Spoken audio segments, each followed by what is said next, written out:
Hello there, gang, and welcome to another episode of Displaying Model Behaviour, the Earth's mightiest action figure video podcast. So take off your pants, crack a beer, and let's talk toys. Let's talk about the nerdy news that you need to know about. It's the only news that matters. It's good news. And on today's show, The Man Without Fear gets a Disney Plus show, wrestlers tweet support for Sasha Banks and Naomi, and at long last, the apocalypse is finally coming. But as you know, here at Model Behaviour, action figures always come first. Or sometimes not at all. So let's talk about them.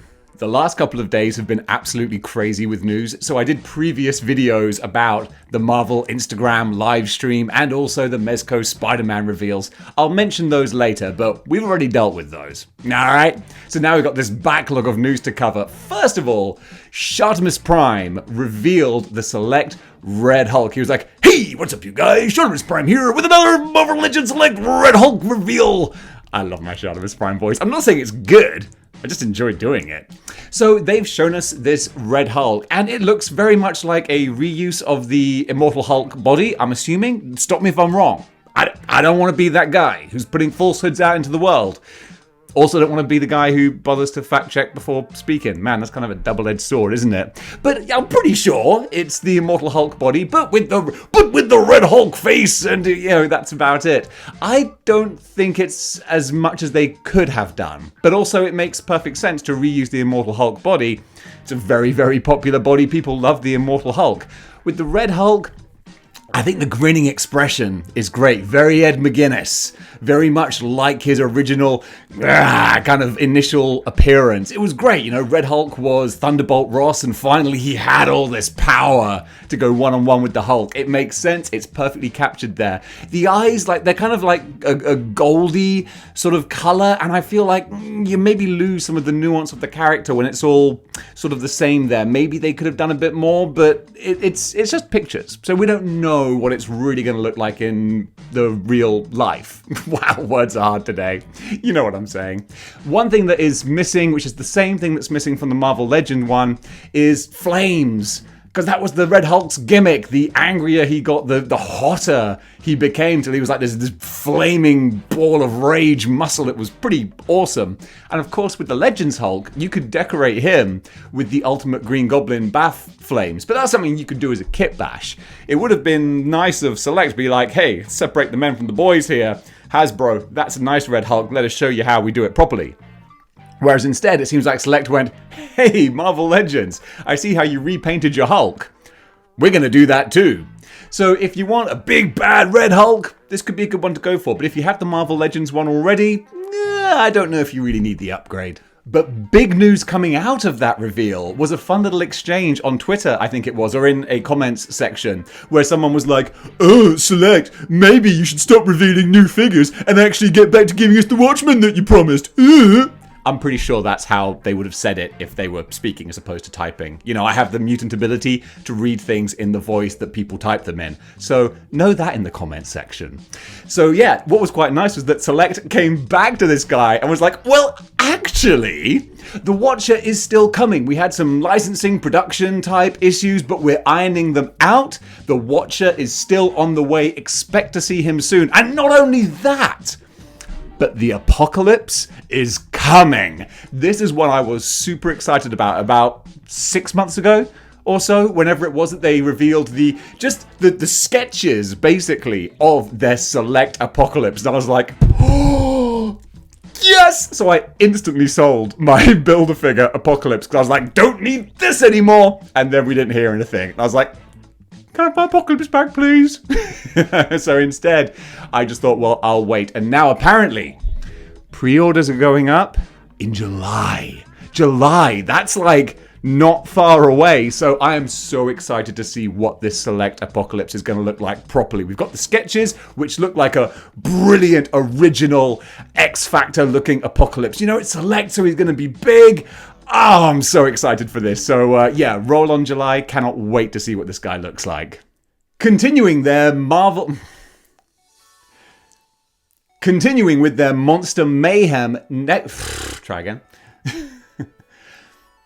Continuing with their monster mayhem, Neca have revealed an image of their Invisible Man, Donatello. They also showed some Michelangelo stuff as well, but we've seen a lot of Michelangelo, but we were all wondering what Donatello was going to be. I thought he was going to be the Wolfman, and other people thought he was going to be Dr. Frankenstein. So the Invisible Man is a bit of a surprising one, I think. But so far, they've been really impressing us. And that's all 4 turtles now. And April as well. So that's kind of a whole set right there. But apparently we are going to get at least 2 more, I think, which is quite exciting. But we've only got 1 picture to go on. So it's the Invisible Man with all the bandages and the goggles. And what's kind of nice, I noticed some hair tufts sticking out through the bandages. So I'm guessing that might be some like soft goods hair as well. We'll know when we see him. But this is interesting. I don't know how much they can do with the Invisible Man, because the best thing about Raphael and what I can see of Leonardo and Michelangelo is just there's so much detail, there's so much crazy stuff going on with them. Whereas the Invisible Man classically is just like smoking jacket and bandages. So if they can come up with some clever, unique way of really zhuzhing him up and integrating like turtleness, but with this as well, I got full faith in Neca, because so far they are smashing it with the creativity of this line. Whether you like it or not is down to personal preference, but I, for one, I'm really excited to see more of this. DNA, continuing with their Earthworm Jim line, have presented Earthworm Jim! Earthworm Jim! So now we have all 4 figures. I say all 4 like I assume that's the number of figures in this wave. There might be more, but I thought they would conclude with Jim. Who knows? But now we've got Bob the Killer Goldfish, we've got Psy-Crow, we have Professor Monkey for a head, and now we have Earthworm Jim. And I'm really torn on this. It's a shame because I think that these look brilliant. They look like absolutely fantastic renditions. Stifled a burp there. They look like absolutely fantastic renditions of these characters. These are such a staple of my 90s childhood growing up, playing the Sega Mega Drive, or Genesis, if you will. So I really want to get these, but also they're $50 each. So this is where I have to make decisions as a action figure collector, and that's something that's like an important lesson for all of us. You can't have it all in life. You just can't. And I was gonna dive into the Earthworm Jim line, and then I saw Mezco release Spider-Man and then tease Goblin and Doc Ock, and I was like, nope, you know what? I gotta prioritize future priorities. So I won't go in on Earthworm Jim. I'm gonna put my money elsewhere, but they do look great. But then there's the other point of contention, which is something that I'm learning about at the moment through people commenting and me doing a little bit of research. It's true. I can do research sometimes. And that is that this DNA studio is an offshoot of Megalopolis, who was an online distributor. I keep saying a when I mean an, who was an online distributor of action figures and, a site to order from. And apparently they took a lot of people's money and didn't provide the items like in time or whatnot. Either way, people felt ripped off. And a lot of people are saying, this really sucks that this is a company that's founded on the money that was taken from this company, and it all seems a bit grubby and shady. And I've actually reached out. I've reached out to DNA and they haven't got back to me yet. I was like, hey, can I do an interview or something? So who knows? Maybe I'll actually be able to get some more clarification from the studio itself. But it seems like it's maybe a company that folks don't really want to support that much. And that's a real shame because it looks like they're making figures which are really awesome. So more on this story as it develops. McFarlane DC have shown more of their Page Punchers figures, but this time in a 7-inch scale, and this has my attention now. Before, when it was 3.75, I'm like, get out of here. What do you freaks want with your weirdo small action figures? But now, 7-inch ones, these look mighty fine. Mighty fine. First up, I want to show off John Constantine because, hey, it's a character that you guys don't have yet. And I say you guys because I don't collect DC. Then Todd McFarlane could make nothing but Batman for the rest of his career. And I'm like, no skin off my nose. But now you are getting a Constantine and he looks really, really great with his trench coat, the magic effects, the face sculpt. Some of these face sculpts, I was saying just a couple of episodes ago that McFarlane are kind of being left in the dust by Hasbro at the moment when it comes to face sculpts, but these look like a real improvement. And John Constantine, I'm very impressed with him. And speaking of very impressed, holy potatoes, the Black Adam, he looks awesome. And I don't know about Black Adam's source material or references. This looks like his basic costume, but a bit more armory and a bit more zhuzhed up basically. Like, they just turned the awesomeness up to 11 and were like, this is what his basic costume can look like. That looks really wicked. And of course, when the Rock movie comes out, we're going to get Black Adam out the wazoo, I'm sure. That sounds like a medical condition you should be taking some kind of suppository for. Oh dear, you seem to be getting Black Adam out the wazoo. But that one looks like a nice figure as well. And then finally, we've got ourselves Superman, and this looks like a classic. Really good classic Superman. And they've not just done... Actually, that's a lie. I was going to say they haven't done a straight-up classic Superman for a while, but they've done versions. Like, we got the Dark Knight Superman and, various different ones. This is like full-on classic DC universe, son of Jor-El, son of Krypton, Superman. You know what I'm saying? Last survivor of Krypton, son of Jor-El. That's what I was trying to get at, my word hole. He looks really pretty. And then, of course, it wouldn't be a McFarlane wave without Batman. And again, it actually looks like a really cool Batman. If you don't have any Batman, this could be a great, just like, standout. This is Batman. Boom, there he is. Perfect. If you've got a bajillion variants already, well, there's another variant for you. But still, these Page Puncher figures, they actually look really pretty. Beast Kingdom have shown images of their 1/6 scale Hobbs figure from Fast and the Furious and Hobbs and Shaw. It's The Rock. Basically, you want a 1/6 scale Dwayne Johnson? There he is. He looks very impressive. I mean, if you wanted to put him with your 1/6 scale G.I. Joes when they come out, he'll fit right in. I don't know how many people were clamoring for a Hobbs figure, but like I said, to integrate with other lines, he'll probably fit perfectly. So I think that we're probably going to see more of the Hobbs character going forward. I know that he doesn't seem to get along with Vin Diesel, which is kind of funny. I can imagine Vin Diesel not being happy, being like, oh, so you just brought on a bigger, more successful, handsome, charismatic version of me. Thanks. But yeah, I think we'll probably see more of that character in his own movies. Because I've got to admit, Hobbs and Shaw was kind of dumb fun. I actually genuinely enjoyed that. But if we're going to get more like that, then I guess I'll keep that character alive in sort of pop culture. If we don't, though, I don't know if there's going to be a huge demand for this figure, but it's out there for those who want it. Or at least it will be. Hasbro have shown new images of their Fortnite G.I. Joe mashup Snake Eyes figure. And this has kind of ruffled a few feathers, understandably so, because it looks very different from the original one? I'm not editing that. From the original one that was posted on the website. Dearie me. Where it looked like there was a lot more distinction in the colors, and he looked a lot more unique. Basically worth getting. Whereas now this new one actually just doesn't look like that big of a difference from the existing Snake Eyes classified figure out there. And it's like, guys, you're charging a premium price for this and you're not really doing much to warrant it. And I hope this shows like, hey, look, I'm not being, biased here because I have been championing the G.I. Joe line big time. But this seems a bit lazy. And especially because the initial ones that you showed looked significantly different, looked significantly better. So I think that this reveal is meeting with a bit of disappointment, and I can understand that. In a fun little update, sort of correction from the last show, I was talking about how Storm Collectibles were showing off their Blue Mary from King of the Fighters 98 figure. And I was like, I had in the back of my mind, I was like, this is a new news article I'm reading, but I feel like I've seen this before. And I'd already reported on it ages ago, but they're kind of re-presenting her. Why? Because now she has double-jointed elbows. Thank you, Francis, for pointing this out to me. Because apparently the original one didn't, and people were like, yay, King of the Fighters, boo, single-jointed elbows, which, quite frankly, I'll agree. So it seems like Storm were like, okay, we hear you. Here you go, one more time, this time once more with feeling. Blue Mary, double-jointed elbows. So that's why we got the second reveal. And I think that's kind of interesting. A company that listens to its fans and does things accordingly. That's super awesome. More of that, please.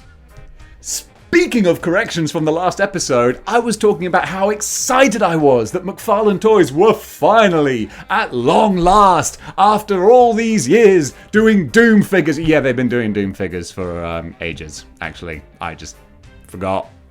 Sue me.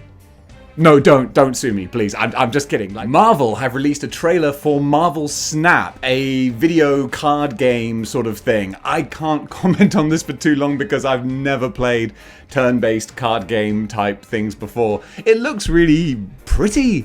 Though, from what I can understand from what I've heard about it, the idea of this card game is that it's a fast-paced one. Apparently you get just 6 turns each, and you kind of take them together, and sort of the rub is that you can basically go double or nothing, AEW style. That's where the snap comes in. If you choose to snap, if you think you're going to win, then you can double your winnings, but if you don't, then you can lose out entirely, and there's kind of like a bit of a poker style bluff kind of thing going on there. That's really fun. And what's also really pretty with this trailer and what they seem to be going for is loads of different variants of characters in different art styles. So there's not just one basic art style like you might have gotten with Strike Force or Contest of Champions. Am I right in saying those names?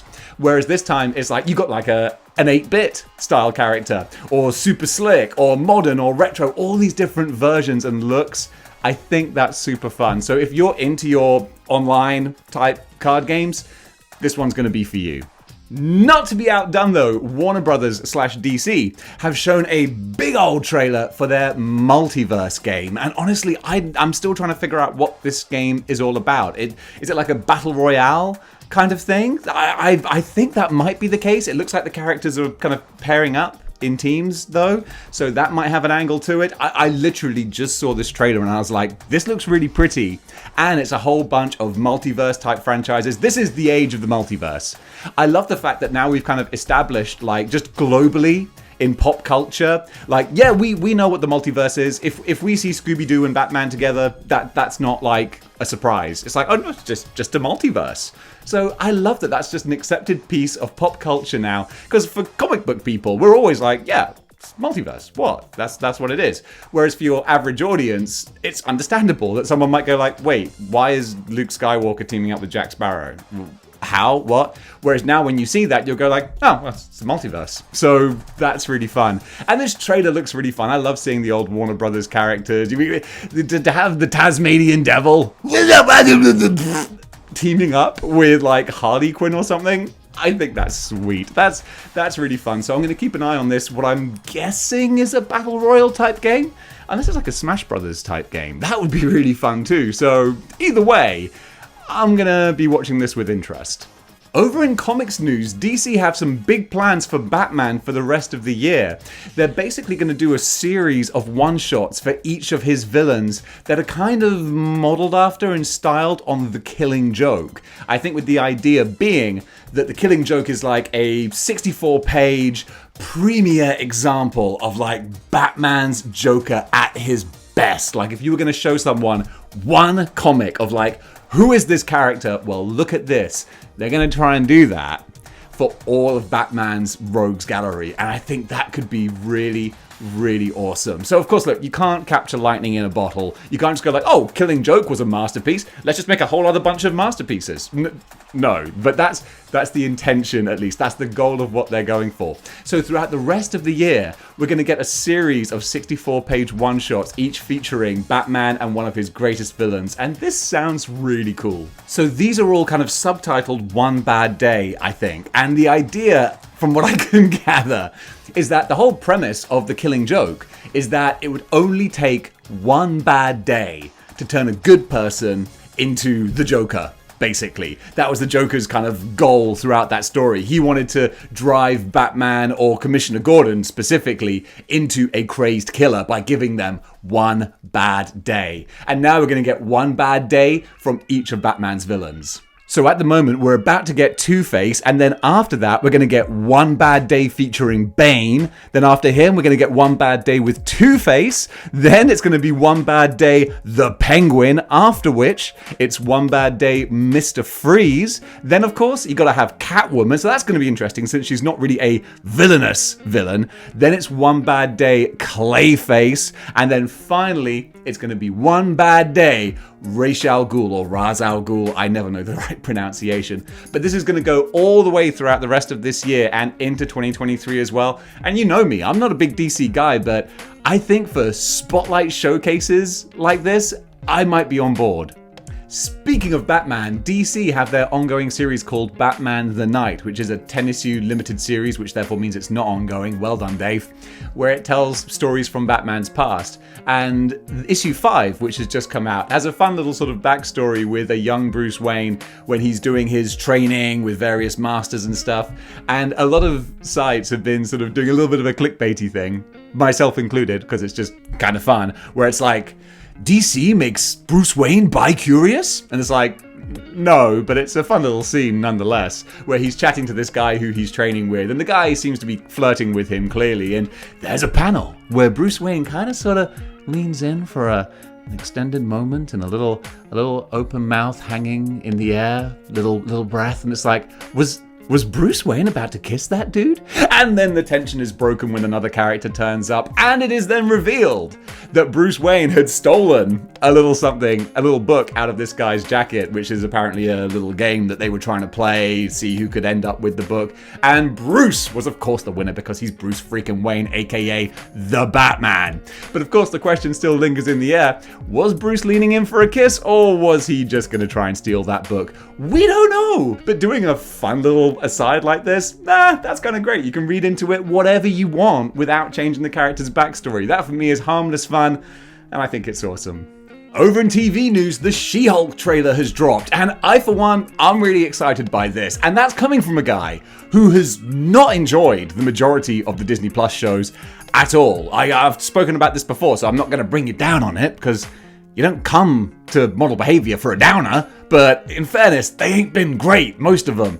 But this has a look and a feel that I think I'm going to be able to embrace. It looks fun, lighthearted, but also there's going to be some characters that I really care about. I seem to like the personality that the actress of She-Hulk seems to bring to it. She's kind of likable with, hopefully, I think, a little bit of cockiness when she's, all greened up, but I think there's going to be a good balance going on there. Plus, we've got Mark Ruffalo as the Hulk, who's always delightful, although I would like to see a Hulk reset. I think the older, grey-haired, elderly statesman type jovial Hulk, he's great, but I kind of want crazy psycho Bruce Banner like that, and terrifying rage monster Hulk. That's what I want. So I think that character, he kind of needs a reset. But just for the sake of this TV show, he's going to be a fun mentor type figure. Biggest thing for me, just me personally, is seeing Tim Roth in human form, which is great. I freaking love Tim Roth. Been a huge fan of his ever since Reservoir Dogs days. That was a difficult sentence I managed to get out. And the fact that he's in human form, hey look, that's great for Disney. They get to save money on CGI. And it's great for me because I'm like, hey, it's Tim Roth. And of course, we do get him as Abomination as well. And some eagle-eyed person pointed out that in Shang-Chi, when he goes through the portal with Wong, they're going through to the prison set where we see him in She-Hulk. Some lovely integration there. That's chef's kiss. Then also, we get a little glimpse of Titania. That's cool. I really like that actress. Can't remember her name, but from The Good Place. She's really cool. And also, we see a little glimpse of Frogman, who people say looks a lot like a movie Power Ranger, which I can see that as well. But hey, we'll wait to see it play out on screen. I thought he would look more goofy, more of a joke. And maybe he will be portrayed as a joke. But, in that little image, he actually looks kind of cool. So we'll see where that goes. A lot of people were complaining about the CGI of She-Hulk, saying that it doesn't look very good. Honestly, I'll take it. My brain can sort of like fill in the gaps. Where you've got that sort of like not quite right, my brain will put the different puzzle pieces in place. It was never going to be Thanos in Endgame. This is a TV show that's running for several episodes. They do not have the time or budget. Hey, look, maybe they do have the budget. They don't want to dedicate the time and budget to doing that. As long as the story's good, I'm fine. Because there are movies and TV shows that look spectacular and I could not care less about. So as long as the story is entertaining, then I can look past, a little bit of a floaty head CGI. That's not a problem. Other people were complaining that She-Hulk wasn't big and muscular enough. And honestly, yeah, actually, I'll go with that. I would have liked... She honestly looks like just like a peak level, besides being like 7 foot tall, she looks like a peak level athlete. And I would actually rather see her look like, a comic book She-Hulk where it is more superhuman, as opposed to really, really good human. But hey, look, I'm going to wait to see it play out. That's the important thing. Let it play out. So yeah, I'm looking forward to it. Hopefully this will right the ship for Disney Plus Marvel shows. Because right now, I haven't even bothered to watch the last episode of Moon Knight. I'm like, I don't really care. So fingers crossed, this will bring the fun. Over in movie news, more hype for Thor Ragnarok. Just a couple of pictures being revealed of the female cast there, sort of sitting there in like a council-looking set and just honestly looking kind of badass. From what I understand, Natalie Portman, like, that's not CGI. From what I'm told, like those are her legit guns right there, and she was working out like a crazy person because she looks phenomenal. She, as Thor, she looks absolutely fantastic. I'm not a huge Natalie Portman fan, but also like I don't dislike her. I'm just like, I don't feel strongly either way. So seeing her back in Thor, I was like, okay, cool. As long as it's a good character, well written and entertaining, I'm down to clown. And the fact that she's gone so hard on just making herself live up to this character, that's really cool. I think she's going to look the business. I'm really excited to see that. Then, of course, we got Valkyrie. Valkyrie looks like, King of Asgard, taking her place, sort of just being in control of the situation. That's really, really awesome. And then we've got below them, Bassett, I think. Is that the character's name? Or it's not Angela Bassett. So that's another one who I think we're going to learn more about as the film comes out. But just as a set piece photo, sort of showing what the feel of the movie is going to be, I'm actually kind of excited for this. I'm really looking forward to seeing how these characters play and interact in the movie. That's going to be a good time.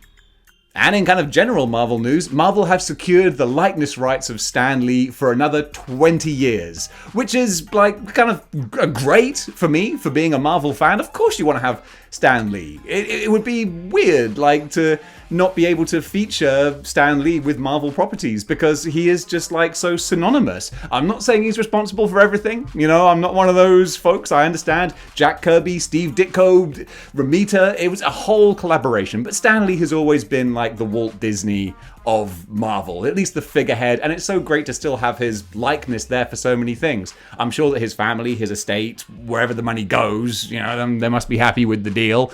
But yeah, having Marvel without Stan Lee is like having Disney without Mickey Mouse. It just wouldn't make sense. So I'm really happy to see that. Disney Plus have shown off just one little preview image from the new Echo show coming out. And this is another one that I'm like, I'm totally going to take or leave this. Only if it gets really good buzz will I take a look at it. Because I'm like, Hawkeye was okay. It was like above average for the Disney shows, but that's still setting the bar quite low for me. And Echo, I thought I loved the sign language aspect of the character. I thought that was fascinating to watch and see how that plays out. But she just didn't grip me. That I didn't really like her as a character. So having an entire show dedicated to her, I'm not too sure about that one. But I'm happy to be surprised. So if I hear good things, I'll get on board with it. If I hear that the Kingpin is coming back, that would be a big selling point for me. So we'll wait and see. Disney recently confirmed that they are working on a Disney Plus Daredevil TV show, and that's really cool to see because I feel like we haven't quite got what I would like in a Daredevil TV show. I think the Netflix one was trying so hard to be adult and grim and dark and serious and dramatic, and in doing that, they were like, not that fun. It was a slog. It felt, the Netflix shows, all of them for me, just felt like such a slog to get through. There was good stuff in there, but it was just like, if I have to watch Karen Page almost cry again, I can't. I want a little bit more levity. The whole point of Daredevil is like he's meant to actually be like a bit of a jovial swashbuckler. Didn't see much of that in the show. So if we can get Charlie Cox back, which is what Disney Marvel have always sort of been championing, is that Charlie Cox is their Daredevil, then that's going to be great to see him have another go around. Bring back Vincent D'Onofrio as well, because he's just fantastic in anything he does. That would make me really happy. So it's still very much just in the planning stages, but you know Disney. They're making everything, so it's a happening and it's underway. Over in video game news, The Last of Us remake, which is one of those things that I was so surprised to hear. I was like, why are you remaking this game? The remaster of it is perfect. What are you remaking? But regardless, it's going to be coming out apparently the holiday season or Christmas this year, which seems very soon, but I guess they've been beavering away on it for a long time. Now look, The Last of Us is one of my absolute favorite video games of all time, nay, franchises of all time. Can't wait for the TV show next year. So I want to see what they're going to do, because I'm sure they're going to make it a worthwhile remake. So if they are redoing everything from the ground up, it seems like kind of crazy, because the performances of Joel and Ellie, like, those are fantastic. Those stand up, even if the gameplay elements don't. The actual performances do. So I don't know, would they just use the same motion capture and the same performances? That I imagine people would be like, wow, that's lazy. But at the same time, it feels almost like sacrilegious. Like, you're redoing Joel and Ellie? What? So I'm really fascinated to see just what this is going to look like. You know, because I'm going to be on board. I want more Last of Us in my life. It just seems like an unusual step to take. I think that they haven't confirmed anything yet, but this might be exclusive to PlayStation 5. That wouldn't surprise me if they do that, because that seems to be happening more and more now. The PlayStation 4 is slowly being shuffled out as PlayStation 5 becomes more readily available. Still not readily available enough in the UK. Still waiting to get my grubby little hands on one. But I better be able to get one when Last of Us Remake comes out, because when it does, I'm going to play the heck out of it, and it's definitely going to be something I'm looking forward to. But man, I'm curious as to what it's going to be. And finally, just to catch up with the news that I mentioned before on previous videos, but still comes under good news, so I wanted to just do it last because you've probably heard about it already. Mezco put up their Spider-Man for pre-order. Classic Spider-Man looks amazing, $130, very expensive, arguably a little overpriced. I get that. I'm going to go all in because it ticks my boxes for what I really like. And the most exciting things, I think, from those photo reveals was Green Goblin and Dr. Octopus teased. If we are getting a full-on Spider-Man Mezco villains set, Mysterio, Kraven, Sandman, Vulture, oh my goodness, I will be all in on that, so that's really exciting. Then we had the Hasbro Pulse Instagram live stream, which confused a lot of people. I got loads of messages from folks saying, hey, I'm trying to look up the Hasbro Pulse live stream, it's not on YouTube. I think they could have communicated that a lot better. Yeah, it's Instagram where it was. And so let's just do a quick run through what they showed off. First of all, Sharon Carter for the MCU What If Infinity Ultron wave. You know what I'm trying to talk about. Getting a Sharon Carter figure. That met with a lot of boos in the chat section of their live stream. But then again, the chat section of a live stream on Instagram is a pretty toxic place anyway, so best just avoid that. But still, we're getting a Sharon Carter. Then they showed off a 3.75 inch scale retro carded Sentinel, who, like, if you like 3.75 inch, that's fine. Like, Sentinel, there he is. You can have your Sentinel. And actually, it looks kind of fun. I'll admit, it does look kind of fun. Then we get the proper stuff. So with the Marvel Legends, we get Bagman Spider-Man on the retro card. This looks kind of fun, but not essential. And also, it's on the old Reed Richards body, and it's like, come on, guys. Is that a little bit lazy? I think it's a little bit lazy. Then, an exciting one, we get Firelord on the retro Fantastic Four card backs. And again, still with plastic covers as well. So that's kind of nice. Firelord, he'll go great with Galactus. Add him to the Heralds. A lot of people very happy with that. Then another exciting one, an Iron Man retro line is coming out. So the Iron Man retro packaging looks beautiful. They're doing War Machine, but it is just a repaint of the deluxe War Machine with fewer accessories, which will probably cost more than the deluxe one. So if you have the deluxe, maybe stick with that. But the new paint does look very pretty. Then also we got Japanese Spider-Man. I have it listed in my notes as pinless Japanese Spider-Man. It's like Spider-Man, Spider-Man, pinless Japanese Spider-Man. So yeah, just tickled myself with that one. So a lot of people were very excited for that. I'm like, I take it or leave it. Well, actually, no, I just will leave it because he's going to be expensive. It's going to be like over $30. It's like, really? Just for the one figure? Nah, pass on that one, thanks. But yeah, there's that one there. And also, of course, they showed off their Mojo, thank you, not editing that. They showed off their Mojo 3-pack / 4-pack. So it's Mojo, of course, who looks very impressive. Bigger than the Toy Biz one, with an almost identical look to him, just zhuzhed up for Marvel Legends. And then we get Longshot. Longshot has been in high demand for the longest time. I think the face sculpt looks fantastic, really, really good. Then you got Dazzler as well, and that kind of meets with disappointment because loads of people wanted Spiral. I'm sure maybe we'll get her in a single release, and that'll probably be expensive because I think it'll take a lot of tooling and reworking to make all those arms fit. So Dazzler is a lot of reuse. People weren't too thrilled about that. And then you've got like the X-Babies Wolverine too. And you can get all of these for the bargain price of about $130. It's a lot of money. So it's a lot of cash. And that's not surprising. That's kind of what I was expecting for this kind of set. So I'm not going to be like, oh, this is overpriced, because I'm just not going to do that anymore. It's just, the price is what it is, whether it's good, bad, or indifferent. I just want to talk about the figures. The figures look very impressive. If you want your Mojo, then boom, you can get him. At least it is 4 characters, but I am talking about the price because it is expensive, but I don't want to be a hypocrite because, just 10 minutes ago I was like, oh, Mezco Spider-Man, 1 figure for the exact same price. And I'm like, oh, gimme. So it is what it is. If you want him, you can get him.